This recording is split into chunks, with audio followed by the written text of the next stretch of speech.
My name is Emily Cox. I'm 31 years old.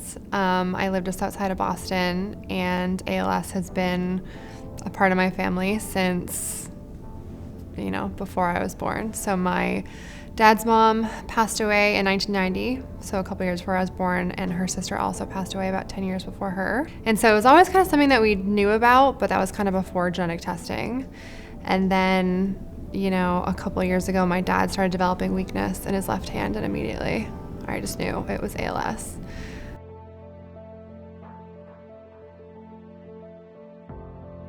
I think that we do a really good job of raising awareness for ALS, but I feel like it's a lot more than awareness that we need. I think it's understanding, because I think if people understood how truly devastating this disease is, not only to the person, it's horrific, it takes everything from them, but it's also devastating to the families and to the caregivers. And I think that if people truly understood what ALS does and just how horrific it is, I think that there would be a lot more support, a lot more funding, and I think there'd be a lot more people racing to find a cure and better treatments.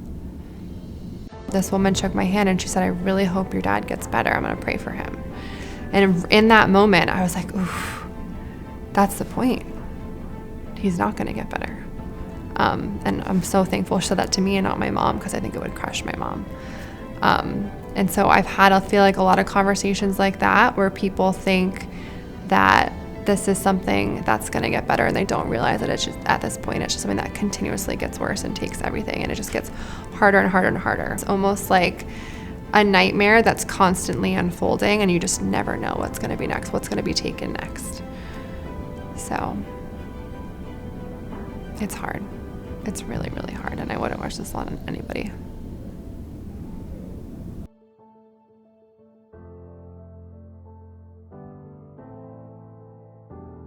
So I basically feel in a certain way that I am carrying a ticking time bomb that I never know if and when it will turn on.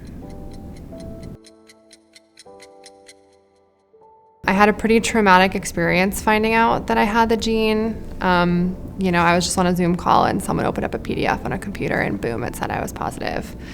And I don't think you can ever really know how you're going to react to something like that. I think the best way I can articulate it is I just feel like someone just poured cement in my body and I was just frozen.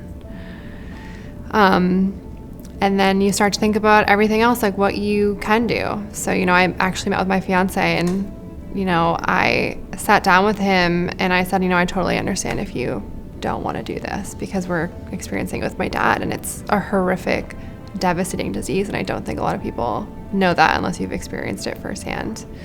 Finding out, I also think, can be really empowering. So now I have plans for family planning. I can totally ensure that my kids will never, this gene can die with me, and I can make sure I don't pass it on to my children. So I think that can be very powerful.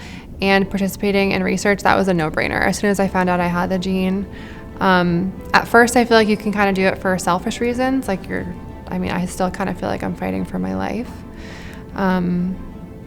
But the more that I do it, and as my dad continues to progress, I wouldn't wish this disease on my worst enemy. I don't think that anyone ever deserves to go through this. So all I want is a cure, and honestly, I would donate my brain if I didn't need it right now. Ultimately, the greater good is the biggest driving factor.